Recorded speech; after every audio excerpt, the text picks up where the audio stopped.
What's up guys, it's Mixie here, head dev for Begonia. I'm just here with a little teaser video, mainly just to go over like Guangxi Clique content for more or less its first year before the first HOI4. They aren't going to be like a fully playable tag, but I thought I'd just add a bit of content to the start so you can get an idea of what's going on in the region. And with me I have my valued Hello. Paul. Hello. Good to see everyone. And yeah, together we're just going to go through some of the content that we made for you guys. So the Guangxi Clique essentially is kind of in control of Guangxi, Guangdong, and they have some troops stationed in Hunan. And essentially they're,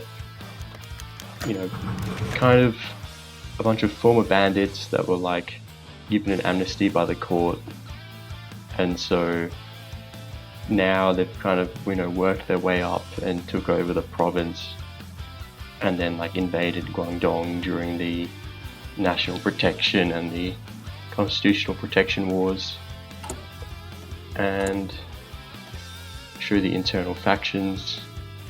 So tell me about the leader here, Lu Rongtang, first of all, I guess. That would be a good starting point. So, Lu is a former bandit. You can pause and read his biography here, but essentially he was kind of running around this area, fighting the French, and eventually, if he got inspired by Water Margin, which is essentially, the classic Chinese novel where some bandit in Shandong somewhere tries to get an amnesty from the imperial court, and then once he gets that, it's, trying to prove himself. So that's pretty much what Lu did. He got an amnesty, and then he was trying to prove himself to the king court, and then, he fought some revolutionaries and bandits and secret societies until eventually he was made governor. And like, why don't you pop the factions back up for a sec? That would be interesting. Curious about those. Yeah, so they were kind of split into like the main language families. So you had like the Zhuang and the Han. So the Zhuang, kind of led by Tan Haoming, who was Lu's brother-in-law from their bandit days. And the Zhuang are generally like concentrated in like this part of Guangxi, like the west and the south, whereas the Han were mainly about like Guizhou, Guilin, Wuzhou, this area up here. And they were led by Chen Bingkun, who is a sort of like very much of an establishment type Han guy, but he was also, I think, sworn brothers with Lu Rongting. And he unfortunately is resigning because he had some problems with, the various Zhuang people kind of not really liking, not really recognizing his authority as much as they ought to. And then lastly we have the political science, the young Guangxi faction, who's kind of led by three guys, mainly being Lin He, Ma Ji, and Liu Ji Lu, who was, he's not in the main Guangxi tag because he's garrisoned over here, he's these two guys.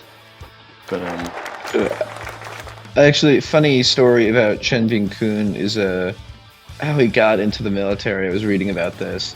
He was born really poor. Yeah, the middle guy.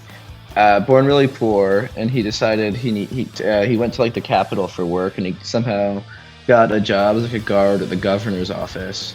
And he had that job for a few years, and it was great. But then he like spoke out of turn somehow, and the governor, Su Yuanshun, got mad at him, and so what Chen did is he kowtowed before the governor. He said, "I swear I'll only return when I improve my conduct." And then before the governor could say anything, he ran away. And then he didn't come back. He just joined the military. A real G. I mean, hey, if it works, it Yeah. works. Let me Yeah. just. And so right now, I think we are currently having a little rebellion. So these guys over here, the Jiao army or the Jiaojun, led by Li Yuanhan, who's essentially like a local Guangdong warlord. And so we're trying to get his units to reorganize under Mo Rongxing. And most of them have accepted. Some of the troops under him are like become kind of important later on. So you have like Chen Mingshu, Chen Jitang, Sai, Ting Kai, like they're all like subordinates of this dude. But right now they've kind of been hand waved away for the time being. I mean, they'll still be there, but they're just like reorganized into like another division under Lin He. You know, maybe they'll show up again soon. Who knows? I wonder what this event is about. I mean, this the focus is about. But yeah, There you go. it's also worthwhile. Like Lu Rongting was kind of a bit of a modernizer, so let me just show you the spirits that we have. Because you know, Guangxi is probably like the least developed province in all of China, I think, with the exception of maybe Guizhou or like Qinghai doesn't. Qinghai isn't a province of yet, so they don't count. Maybe Xinjiang is probably a little least developed, but there's more people there, I think. But either way, we have like, I think they had like the worst budget, the smallest like income I've seen so far. But Lu's trying to fix that. He's building some highways now. They're just like a bit of a nepo project because the highways from Nanning to Lu's hometown of Wuming, which is very impractical. And there's also another highway being built in Longzhou to like the hometown of Tan Haoming, wherever that is.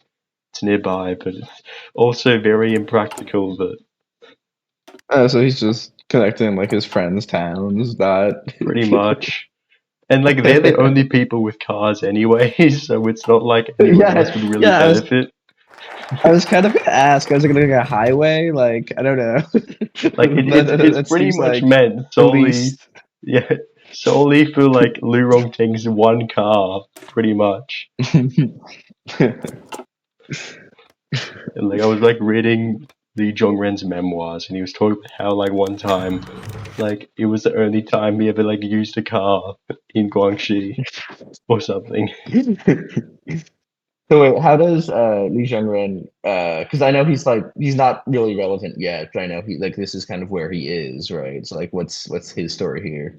Yeah, so he's currently a subordinate of Lin He, and Lin He is currently in like the Guangdong tag because he's like stationed over here. So he'll appear a little later when we do this focus to like clear out the bandits around this town. But I'll show you when that comes up. And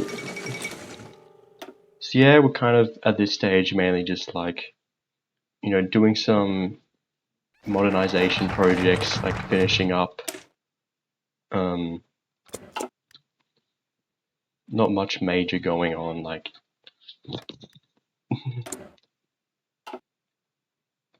I think right now we're doing a focus where Rongxing is like making some like gentleman's club in Guangzhou to like entertain all the officers to keep them like on side or something. That's more practical than the highway, at least. Yeah, it's like the budget version of the Anfu Club.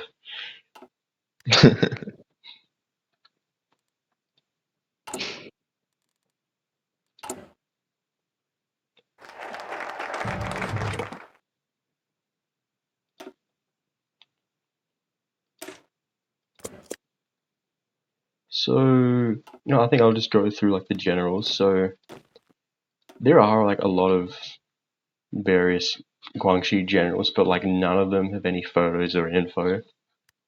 So like this dude is like pretty like he's like probably one of the better generals, but like he doesn't have a photo. But I still thought I'd like include him. This is a generic portrait for this guy, Han Saifeng. He's like probably the best general of Guangxi. Like he, as described by like other Guangxi generals, for like personally fighting hand to hand type stuff. Then we have Ma Ji, Lu Rongting's like adoptive son, but like adopted in like a ceremonial sense, not like his actual parents and like family were still alive, so not a real thing. Yeah, it's like an adult, like it's like a yeah, it's Career not. type And I thing mean, it more. happened when he was like an adult. Like it's not like he was, Hmm. or like I mean, like he's not like he was like 6. Yeah. And then some more generals. Lu Yunguang is like the Lu Rongting's stepson or adopted son, another way of putting it. Then I forgot to give him a portrait, but he's like the dude in charge of like modernizing the army. Um, this dude becomes like governor later, but not in this time. Then we have the marshal Chen Bingkun, Lin Chengting. He also becomes governor later, so he's an army commander. Wei Rongchang is like another old bandit friend of Lu Rongting. He ends up betraying Lu, which is kind of sad, but then like he gets executed for it, so it's kind of deserved. Then Also a generic portrait. Then we have Tan Haoming. Let's see where we are.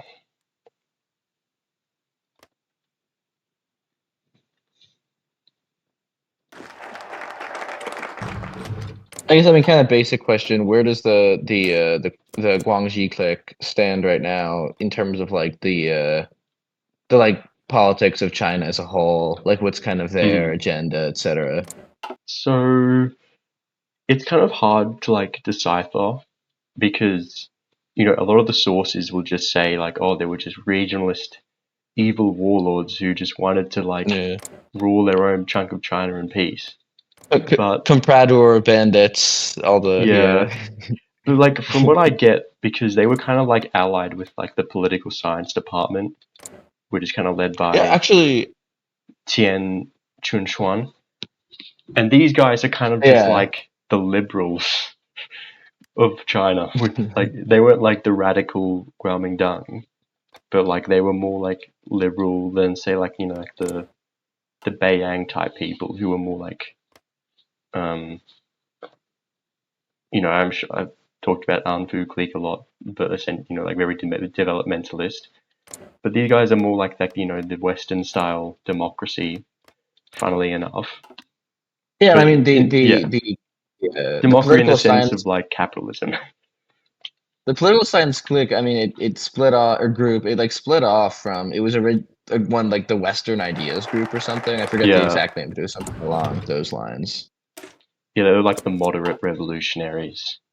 So from what I gather, like essentially, like Guangxi and the political science department, they kind of want to like make peace with the North, generally speaking, to like unite China. And then I think what they wanted to do was like, when China's united, naturally, as very important people in that process, they would get, these very nice positions, in Beijing, like on the national level.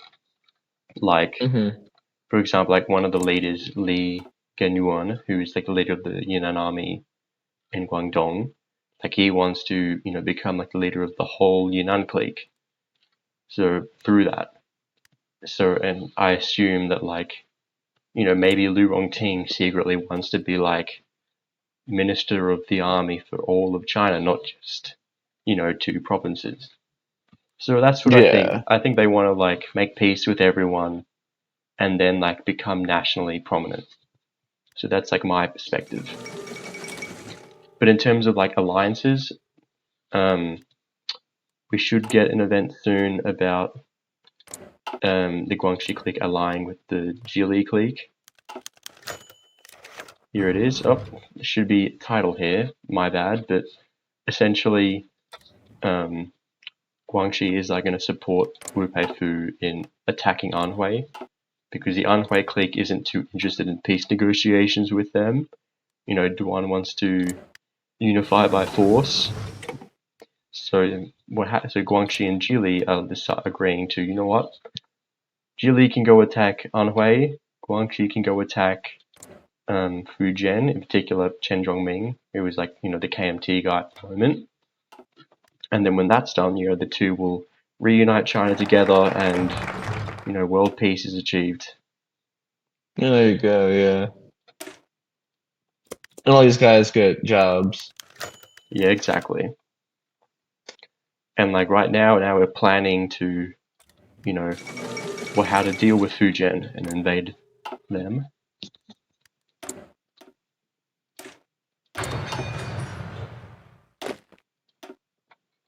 Let's put someone in charge.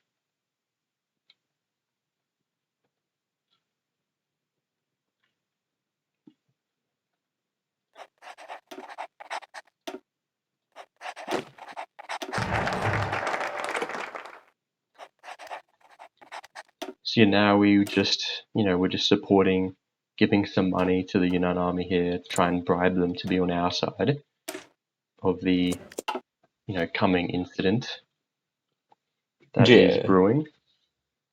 And right now we are going to prepare a little, I think, anti-bandit campaign might be the best term, to deal with some rebels in this little town here, which is Li. And yeah, no, go ahead. Yeah, controlling the Yunnan army, so it's kind of kicking off now.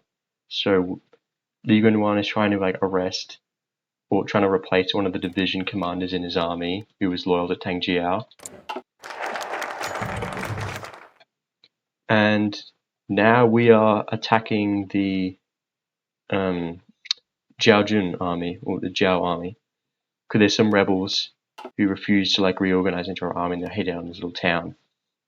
And so, oh look, Li Zhongreng is going to lead his battalion to go fight them. That's interesting. I love those little. It's like when they say JFK and Oppenheimer. Oh yeah, you see them early in their life. And look, Chen Ming-shu, another important KMT guy. He's also involved. So let's see what happens here. Oh, they're rebelling. Dude, it won't give too much away, but I'm writing something right now where it turns out that like genuinely Zhou Enlai is an important character, and it's like that was like the golden ticket, you know. I was like, I get to be like, look at this. Yeah, who would have thought that? She didn't expect to see him here. Yeah. This little. He's like 23 or something. Yeah. Yeah. Oh, and now like the actual Yunnan army is splitting as well, so there's like two camps, and they're ready to fight each other. And look, Zhu Peidi, important KMT person. I wonder what he doesn't like the Guangxi people, so he's trying to support Li Lejuan, another important KMT person. So let's see how that comes out. Yeah. The rebels are surviving. They're doing pretty well thus far. They're very surrounded, but ooh, what was that? Oh, I guess now they're at war. So essentially, who are those guys? So this is Li Lejuan, who is essentially the commander of like the 6th Yunnan army, who is loyal to Tang Jiao now, and they're avoiding getting reorganized by the Guangxi Clique, so they're kind of fighting it out in Guangzhou's northern suburbs at the moment. Gotcha. And oh no, the rebels finally died. But they'll come back, perhaps. I mean, they're not, Li Yuanhong is still in exile. And unfortunately for the people of this little town, the Guangxi soldiers are quite cruel, and I'm sure you can read it here, but essentially just like doing the Japanese stereotype war Christ crimes. alive. Yeah, before like the Japanese invented it, which is, shows you that nothing's truly original in this world, sadly. But I don't think there were much war crimes committed in this campaign that I know of. Oh, that's good. Yeah. Well, at least they've kind of they've been defeated. And here is another important event. So essentially, Mo Rongxing is like, I think he's like nearly 70 years old now. So he's like, croaking along. He doesn't really want to be governor anymore. So he's like asking to resign. But then the problem is that the problem is that Sheng Hongying, the infamous, arch traitor that, you would have learned about in some of our other teasers. So he's been recommended to be the new governor for some reason, because he's, he's son-in-law of Mo Rongxing. And Ma Ji, who's, Lu Rongting's adopted son, really doesn't like that idea, because Shen is a total, asshole and terrible commander. So he's trying to, persuade him not to, and be, governor himself. And so, we have a few choices of whether we keep Mo, or we make Ma Ji the governor, or Lu Rongting makes Shen Hongying the governor after the war, of course. But I think we're just going to keep Mo, that's the historical thing, and hopefully avoid the clique or splitting in half before the war even starts. And this is a peace agreement between those, the Yunnan army that was fighting and the Guangdong province army. Essentially, Zhu Peidi leads the troops into Hunan to avoid the Guangxi people, while Li Lejuan goes to Guangzhou.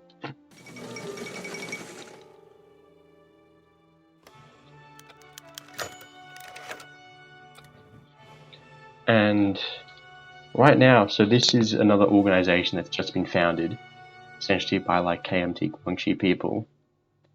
And this is actually really interesting because these guys kind of launched a full-on civil war in Guangxi that has the only info about it is a super recent article that I've just found the other day.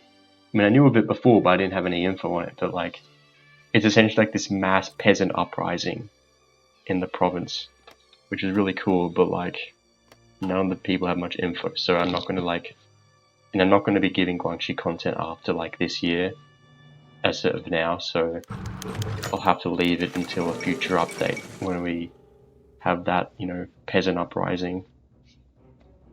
Yeah. And Li Lejuan has fled Guangzhou. Some people tried to arrest him, so he's gone to the KMT now. And I think we've pretty much kind of secured the province. With the rebels in Guangdong have been dealt with. The Yunnan army has been controlled more or less, at least some of it. So now we're ready to go prepare to fight the Guangdong army in Fujian. So, well, of course, when I say we, I mean the clique. The Guangxi tag doesn't actually get involved in the war, mainly because it breaks stuff if you have to fight into Guangxi. But maybe we'll change it in the future. We give Guangxi more content to make it more playable for them to do interesting stuff.